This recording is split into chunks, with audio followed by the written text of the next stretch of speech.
There are times when you and I, as we walk along in life, face situations where we see something, we think we know what it says, and we don't really understand the message that's there. And so sometimes we need a little bit of clarity on what we thought we sort of knew. And so the Washington Biological Survey, the Department of their Interior, were tracking birds, and so they would put a tag on the birds so that they could follow them and where they were going, and I guess some of their habits. And so on that tag were those words for Washington, Wash, biological, bio, and then the survey, serve. And so they received a letter and that changed their policy. And the letter went like this from an unhappy camper. Dear sirs, well, camping last week, I shot one of your birds. I think it was a crow. I followed the cooking instructions on the leg tag and want to tell you it tasted awful. And so now instead of saying wash, boil, and serve, now it says something a little different, Fish and Wildlife Services. You and I can hear things that click in our mind and we think we understand what they're saying, but it's something very different. And so today, as we've gone through Genesis chapter 2, the opening lines of the Bible, we hear things that we've heard many times, and we try to put them together and try to figure out what is really going on. So we've gone through parts of Genesis already, where you see God creates a phenomenal world, a world that we can spend a lifetime trying to figure out, and we still haven't come to the bottom of it. The best that we can do is create more sensitive machines that'll go into a deeper level, or a microscope that'll go farther into seeing the little things that we don't see, the nanotechnologies of all the things that are happening in our body. And so we're discovering that God has done some rather amazing things, and we looked at them a little bit in the last 2 weeks. And then we come to Genesis chapter 2, and we discover that things are a little different here, as God starts to say, I created the earth, I filled it with all the good things, and then he begins to explain how we handle that and how our lives walk in harmony with him. And as we look at chapter 2 in the next couple of weeks, we discover that we, the people, were created to live in God's world with God's other creatures. It's a full creation. But then the kicker comes in those last words, on God's terms. Because the terms that God has laid out for us are specific, and we're going to see a little bit of how they operate within our lives. And so when we read these words, there are two concepts we want to take a look at this morning to try to remember how it is that we live on God's terms. The words that were read for us. The Lord God formed the man from the dust of the ground and breathed into his nostrils the breath of life. And so what we discover right from there, that you and I are a mixture of dirt and divinity. And it's a strange thing because as we walk through life, we recognize that we have a great designer who has made these bodies of ours, intricate, no way that they could come just naturally together. And God then surprises creation as he makes the animals, and then he says, I'm going to create mankind in the process. And he creates us in this unique way, a mixture of dust and divinity as we walk along with him. In a sense, we're almost, we could say disposable divinity, and that's not quite right, but it's there. God says, I'm going to make you out of the dirt of the ground, and as we look at that, that's not very much to brag about. And as we walk through life, we understand that that's a fairly common element. And the reality is that as we work to live, we work the dirt to live, and then eventually our bodies go back into the ground. And we say, wow, if God created us and made us so special and puts us back into the ground, what's going on? If you and I were to take our bodies and, I'm not sure if the right word is boil them down, but you'd find you have silicon, magnesium, I believe it is, fluorine, copper, zinc, arsenic, and aluminum. So if you were to take all that and trade it in on the market, that's how much you're worth. Okay? Not very flattering, as they tell us.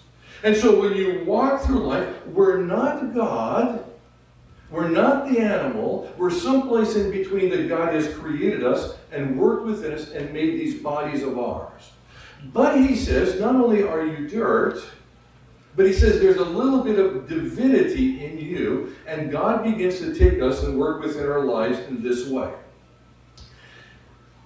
So God has given to us in a creation a variety of things that cause us to look to him. We talked about how the Soviet Union tried to create something other than a 7-day week, and how it didn't work. And from 1929 to 1940, I believe it was, they tried to shape humanity in a different way, and it failed miserably. And so we know that God has created a 7-day week, but God has done something else that reminds us of the fact that we're his, and we're created in his image. And every person does it. And the simple little fact that you breathe in and out, is a reminder of Genesis chapter 2. Because God says he breathed into the nostrils the breath of life, and man became a living being. And so if you think you really don't need God, just hold your breath for a long time, and you'll need it. Because when you can't breathe, there is no life. And as we go to funerals and we look at sometimes that person in the coffin, we recognize that when that breath is extracted, the divine part of us that God has breathed into our lives, we recognize that our humanity is very, very different. Every breath reminds us of who we are. And so when a little guy looked under his bed, he seen a ball of dust. And he had heard about man being created in God's image, and that we were made from dirt, and he said to his parents, under my bed is someone who's either coming or going. And so you and I recognize that as we walk through life, we're either coming or going, but we are uniquely made, we're divine, and we're also dirt. How do we put this together within our lives? If you try to figure out what God is saying to us, it's something of this nature. When God tells us the things in Genesis, they're done in a pictorial form. So he says, understand what is written, but now understand the implications of what God is saying to us in this process. And so he says, okay, you and I have heard, and we tell it to our kids sometimes, dream or whatever you want to be, you can do it. Is that a true statement? You can wrestle with that. We tell people, assert yourself, don't let anyone put you down. We tell people, and we heard what Stephen Hawking said, I think it was him, no, it was Freud. Dirt, we're dirt, or we're monkeys. All those kind of things, we're garbage. So who are we? And God, when he makes us out of dirt and divinity, if we can put it that way, reminds us that we are fragile beings. We're not here permanently in these bodies. He reminds us that we're very ordinary, that he's built into us a humility when we recognize who we are. But on the other side, he says, understand who you are. He says, I'm invested in you for all of eternity. You are born into this world, and I will take you into eternity one way or the other. He says we're royalty in his eyes. He calls us that in Psalm 8. And he says, I have engaged you into my management of this universe. So God, employs us in his world so that we might recognize the significance of who we are. We're not just employed by our firms, but God himself is there over us, watching over us in these areas. And so we recognize all we have and are is tied directly to God. It is there that we discover who we are, and we discover that everything that we have in our beings fits in this scheme of what God has laid out for us, that we're these dusty, divine creations of his. We're not God, we're not superhuman, but neither are we trash. And so we wrestle within our minds to try to figure out how it is that we live within this life. We've been made in God's image, and his imprint is all over us, whether we acknowledge it or not. And so God says, as we walk through our lives, we're going to, whether we follow God or not, there is this divinity that he has put within us because of his breath, and yet we're dust in the process. And so how do we handle life on a daily basis? And God begins to lay out for us, and this is before, remember, we're in Genesis 2, before we said to God, God will do things our own way. God says this is what happens before there is sin in our lives. So God says to us, to explain who you and I are, if we remove God out of that definition, is going to leave us with a deficient understanding of what it is to be human. And this is a critical question for us when we come into the areas of abortion, maid, and all other kind of things of that nature. So he says, you've got to look at yourself and recognize that you are this unique composition of divinity and dirt. Now, as we try to understand a little bit of what it is that God is doing within our lives, remember what he's saying to us in these opening chapters. Yep, we're human. We're created to live in God's world with all of God's creatures. But, he says, now on God's terms. And so the fact that he made us dirt and divinity and put that together now lays out for us how we're going to handle the rest of life. This is essential for us to understand these two, can I say, components together so that we might recognize where God is taking us. There. Now we look at Genesis chapter 2, and God says, I'm going to create man, and I'm going to put him in a garden, and there's going to be this unique tree, the tree of the knowledge of good and evil. And it's here that things get interesting, and we start to look at it, and we're going to spend our time here today on this part to understand what God has done. God says, I'm going to make, there's lots of trees out there. Some of them are going to bear fruit. Others are there for beauty's sake. But he says, I'm going to create one tree, and he puts this tree, Scripture says, in the middle of the garden. So when he says, I put this tree in the middle of the garden, God isn't just giving you an architectural layout of the plan of the garden.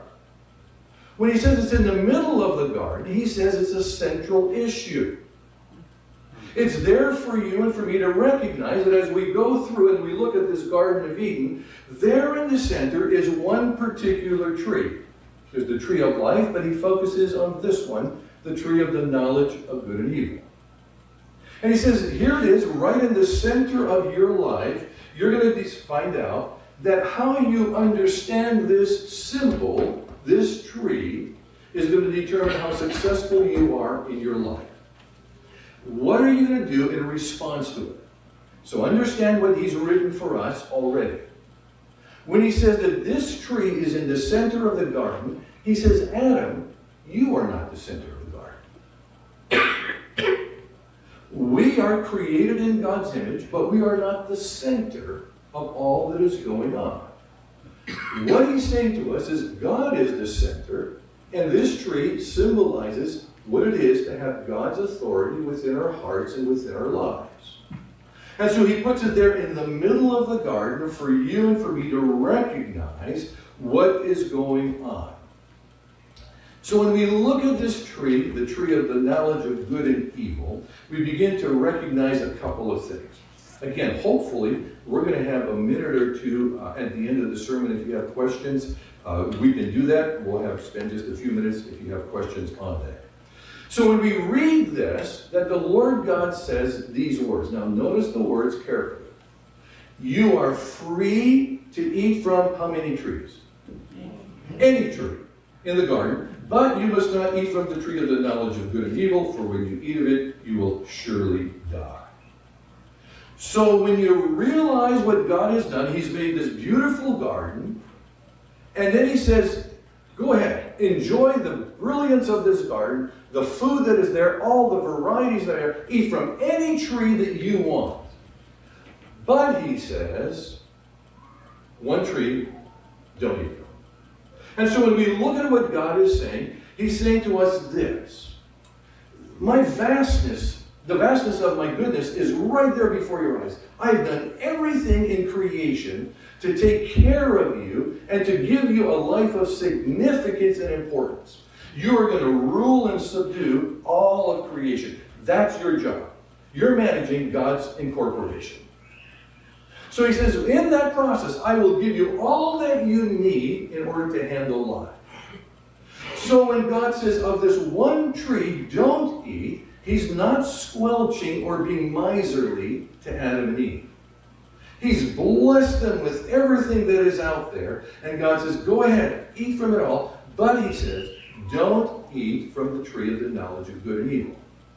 You don't need what this tree has.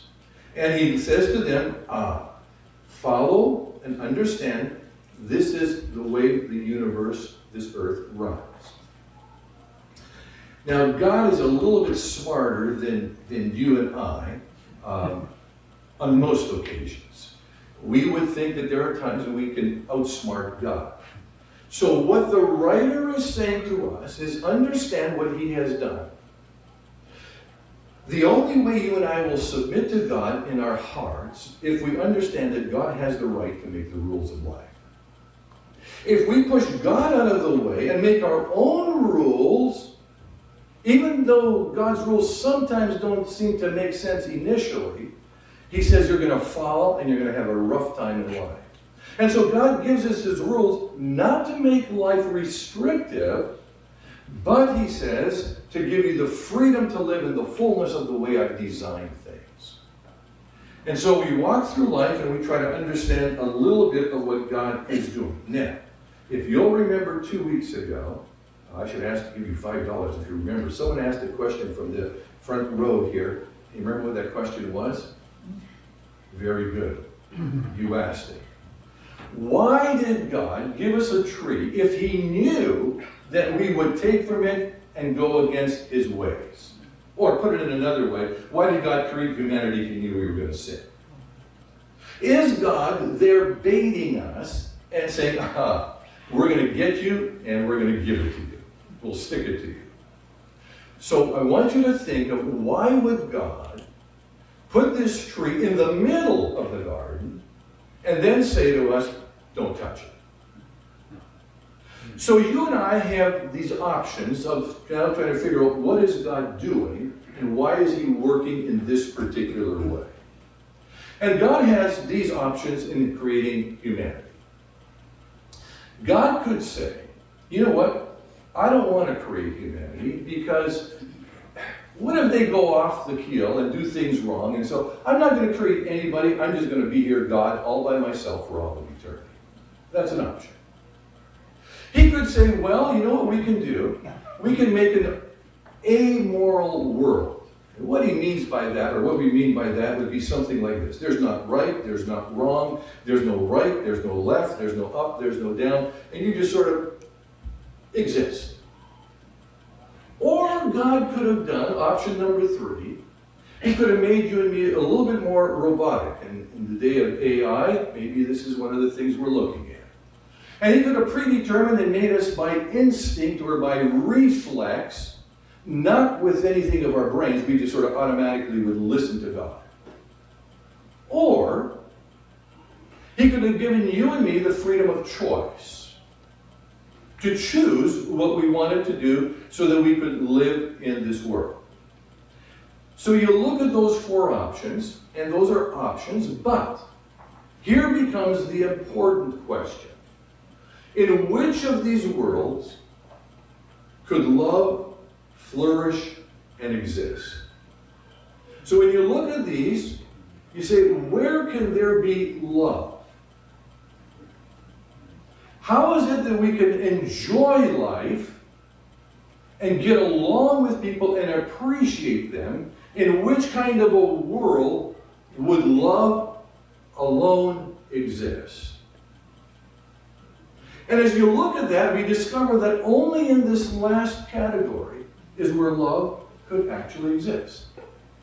If I have to come and tell you, love me, guess what? You're going to not love me. Okay? It's just sort of something against us. Love has to make a choice. We've got to choose. And if that choice is not there, if your spouse walks up to you today and says, love me, you're going to have choice words for them, okay? Because that's not the way love works. And so when we come to understanding, God comes to us and says, look, when I create humanity, if I'm going to have a relationship with humanity, a responsiveness coming from the individuals that I create, I'm going to take a risk. It's going to be a risk that's going to be significant. Because what if I create them and then they choose not to listen to me?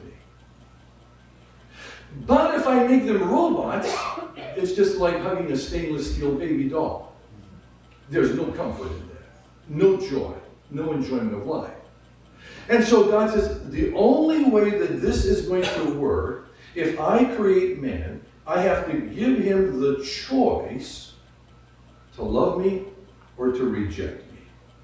It's a big risk that he's giving to you and to me in this process. And so the risk factor that God faces, if we can say it that way, is something like this. If I create you and you and you and you, and I give them free choice, then the one that I create might rebel against me and become my competitor. The one that I give this free choice to might become the one who will eventually put my son to death on the cross. But if it takes my son going to the cross so that I understand that their hearts are fully with me, that's the risk that I need to take. The one that I care for might be the one who chooses to abuse me. And so we wrestle with this as we try to understand where God is working in this whole process. And God says, or they might choose to love me with all their heart, soul, strength, and mind. And so God says, what am I going to do? Am I going to go back to this place here and create a world where nothing makes sense? Am I going to make them by instinct just sort of love me? I'm going to make them like robots? Or do I give them the free choice to love me with all their heart, soul, strength, and mind? And so God says, that's the choice, and that's why I've put the tree there for us, so to understand the significance of what is going on. Now, God says, we're going to put here this tree of the knowledge of good and evil. So understand clearly what we're being saying. What is it? God is not against us gaining knowledge. Not at all. This is a particular department of knowledge, if we can say it that way. It's the particular tree of the knowledge of good and evil that is there. So it's not wisdom in general. It's a particular kind of wisdom that God says is not for you and for me. And we'll try to figure that out, what God is doing in this whole process as he lays this out for us. And so God says, as I do this, I want you to understand who I am and where I'm leading you. So God alone seems to be, and again, I'm giving you one perspective, there's probably others out there, there are, that knows how to handle the knowledge of good and evil without it corrupting and destroying his life. So, what that seems to be saying to us is something like this. God says, I alone can handle this knowledge of good and evil, whatever it is. You can't. So he says, trust me when I put that tree up there that you live by this way so that you might not run into difficulty. So God understands good and evil, I'm going to use the word academically, not experientially. So what we're saying is this. You can tell your kids, the stove is hot, do not touch it. If you touch it, you will get burned. That's academic knowledge. Okay? It's intellectual knowledge. Guess what every kid does? Okay? It's like going and putting a, do not touch, just painting. Everybody has to see how dry the paint is. Okay? And somebody put up a sign after that, wash your hands thoroughly after you touch this object. And all of a sudden people stop touching it.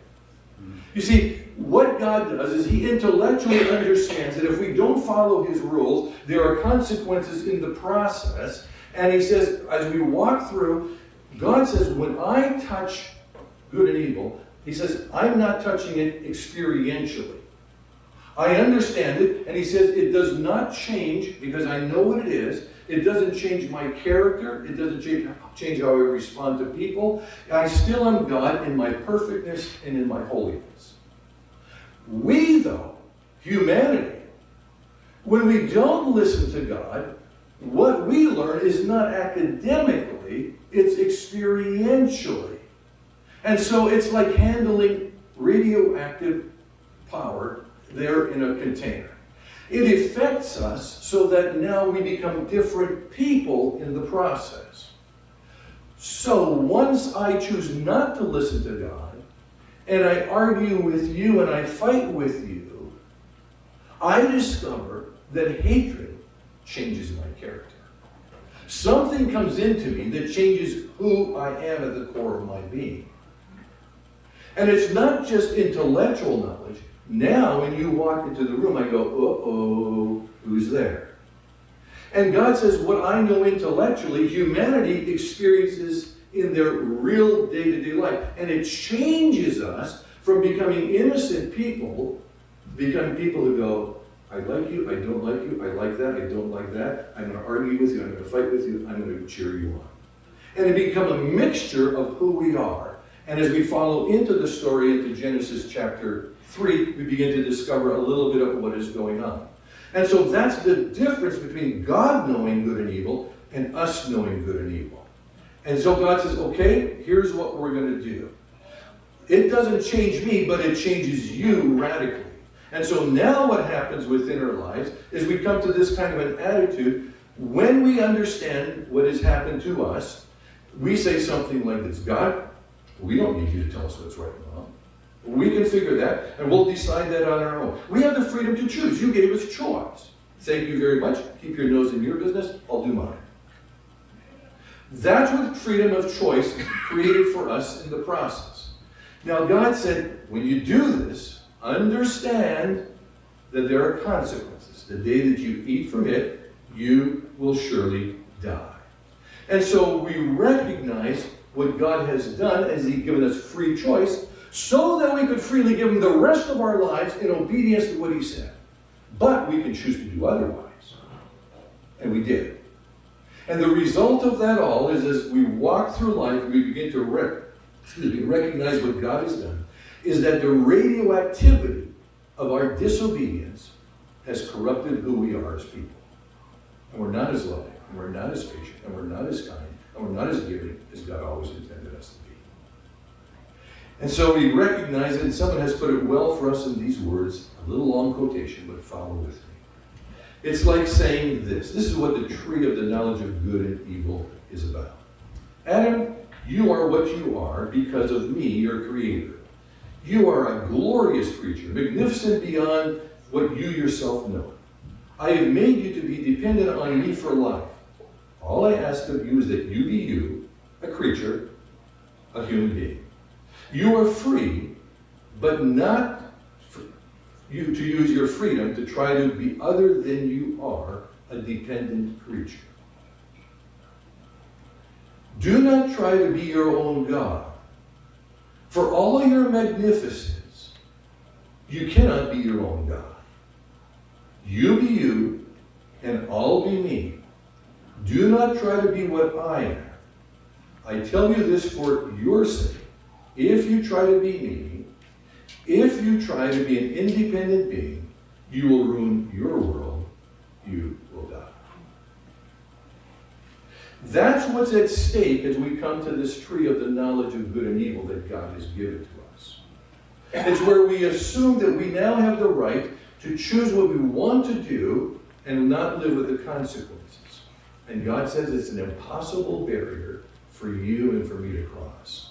And so when we recognize what is happening within our lives, God says, do you understand what's going to happen if you choose to disobey me? We're sort of going a little bit ahead. Adam and Eve did, in a sense, receive the knowledge of good and evil. Now it was in their lives experientially. They got the fruit of their choices. And it wasn't what they thought it was. They thought they would become like God, and they became more inhuman than they were before. We find ourselves in the next chapters of history killing one another. How is it that you can be made in the image of God, turn around and kill another person made in the image of God? That's what the tree of the knowledge of good and evil, when it was denied and not given its freedom to run within our lives, yes. That's what happens when you and I understand that now there are drives within us that are not good, thoughts that are not right. That's from the tree of the knowledge of good and evil. And so God says, yes, you can choose to do it. You're going to understand a bit of knowledge of good and evil now. Now it's going to change you. And so the great, grand, glorious garden of God, the Garden of Eden, becomes a cemetery. Because they chose to do their own thing rather than follow with God. And so when you recognize what God is doing, God is saying, I've created you to live in my world. I've given you everything you need. Except there's one tree in the middle. And that tree will show me where you stand in your heart with me. To live with all of God's creatures, but it's going to be on God's terms. And so as we listen to this and try to understand what's going on, what we discover is that the tree of the knowledge of good and evil is over-promoted in their minds, but under-delivers. And what we do, we're trying to play with fire, but we're going to deny that we're going to get burnt. And it's impossible. It's a divine law. It's been built into all of humanity. And God says, this is the reality of what you and I face in the process. But God says, and we know the story, God doesn't give up on us. And so God says to us as we walk along, he says, here's what happens. You've made a mistake, a major one. You have sinned against me. But when we get to the New Testament, we look into the future. There's only one person who never told God to beat it. Only one person who said, God, I'll listen to everything that you said. Everything that you've laid out for me, I'll follow you in all of these things. You handle life your way, and I will listen to you all the way through. And he lived in full dependence on God and trusted every word that God made. And God says, now, there's only one way back. It's not through you and me, because we've already failed. But he says there's the perfect one who lived and walked with me in all areas. If you accept him, he's the doorway to get back into the fullness of God's ways. And that's why we talk about Jesus Christ being our Savior. So as we leave this morning in just a minute or two, these are the realities that we face. You and I are made up of dirt and divinity. We're fragile, yet we're resistant. We can look at the face of God and say, God, I exalt you, as we say, or God, I don't need you. He gives us that freedom of choice. Because he wants a heart that willingly comes to him and says, God, I love you. He doesn't want a robot. He doesn't want a stainless steel doll. And he says, understand, though, that there are inviolable laws governing our lives. They are not changeable. They're made by God, and you and I cannot change them. So here's our response. There was a gal who was driving on a freeway, and I think it was going off an off-ramp in California, if I remember it right. And she must have fallen asleep. It was about 12:15 in the evening. And she crashed through the guardrail, and her car was hanging over the edge of the road, and there was a distance to the ground below, except by the left rear wheel was still hanging up there, holding it on. People came, obviously tied ropes to the car, tried to get it, finally called the fire department. They tried to stabilize the car. Tow trucks were there with cables and all this. And every time they moved the car, the gal who was injured inside there would scream because she was in pain at all. And one of the guys reflected on what happened after, and he said, it's kind of funny, he said. She kept saying, I'll do it myself. Hanging over a precipice, stuck in a car, you're injured, and you're saying, I'll do it myself. And that's what God says to each one of us. When we come to the tree of the knowledge of good and evil, and we violate God's ways, we're hanging over a precipice. And we're saying, we can have a choice. How will you respond to these two statements? As a human being, I am, and then you finish off that statement. How would you finish it off today? If you exclude God from that, you're going to deny one of the major realities of life, and so you have to account for that in your definition. Now, there's those laws that God has made. There's the law of gravity. You can deny it. You can stand at the top of a building and jump. And you're going to say, this is wonderful. I've got 3 seconds before I hit the ground. And then when you hit the ground, you discover that the law is truly in effect. So the other question, or the other response is, I handle life's undeniable realities by what? How is it that you can handle these things? And again, the solution has to be a good one that can take away your imperfectness and bring you back into right standing with God. So as God leads us through these things, what he's telling us as we come along with him is, as we follow him, what is your answer to these questions? Or finish off the statement. As a human, I am facing life because in this way. Or I can handle life's undeniable realities by, and you finish it off. God says there's only one answer that truly answers it all, and that's by finding out who Jesus Christ is. We're going to pray, and we're going to give you just 2 or 3 minutes for a question or so if you have, and then we'll conclude with the song. Father, teach us to understand and look at life realistically. Not through things where we think, oh, we've got the potential to make it. The reality is every time we try our potential, it doesn't work out. We get a little bit ahead, and then we fall back. So give us a realistic understanding, and help us to understand how gracious you've been, and that when we failed, you provided a way through Jesus. Amen. Any question that we want to have this morning? We're not going to delay. Do the angels have choice? Sorry? Do the angels have choice? Do the angels have choice? It seems that they do.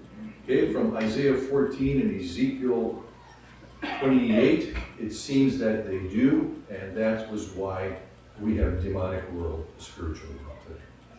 Yes.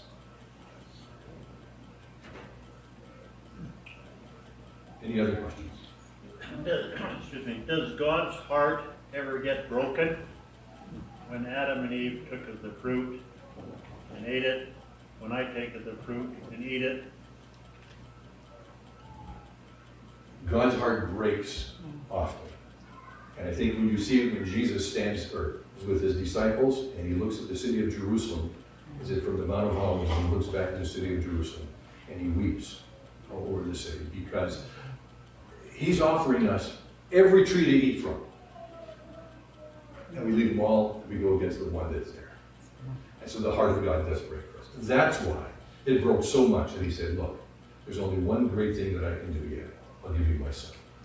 And so it breaks right to the end. He gives us one and only son. Anything else? Would Adam and Eve have eaten the fruit if it wasn't for the serpent? Would they have? Good question. The text doesn't explain it to us. We don't know. I guess that's a question of what if sort of thing. I don't know the answer to that. The text does tell us what history did do, not the possibilities of what they did. They could have rejected. If the serpent wasn't there, would have the temptation been there? Don't know. Doesn't it sort of set them up in competition a little bit? Like, Definitely God's it trying is. to keep this from you, and Yeah. you'll be like God, that sort of thing. And we're going to see that, I think, in the next week or two. Next week will be a little bit on marriage, and then the following week will be on why it is that we have chosen to listen to the devil rather than God. It's for us, it's black and white in one sense. Most of life is lived in grays. Okay? And God says, no, there's black and whites. We've got to understand that because the black and whites actually determine our eternity.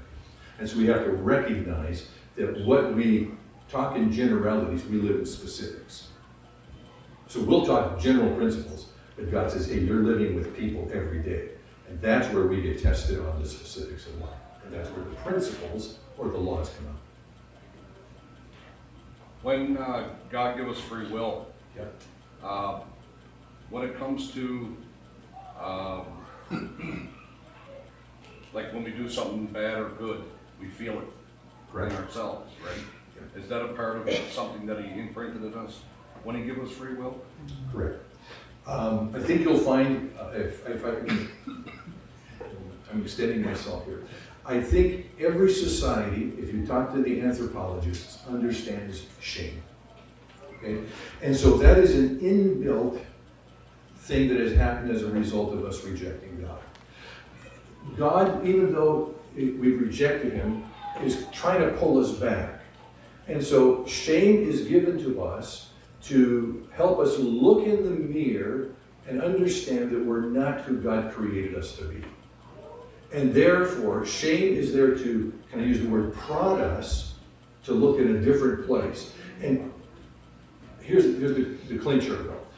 The success of life is not in understanding who I am. Most of us try to figure out who we are. That's not where God says to go. That's why he's the trees in the middle. The way to succeed in life is understand who God is. And that changes everything in how we look at it. Rather than us being the center, God is the center, and that brings us into line with everything else that God has done. So that becomes, I think, the clinching question. It's not do I succeed, but is how do I see God in my life? And that's why that's the important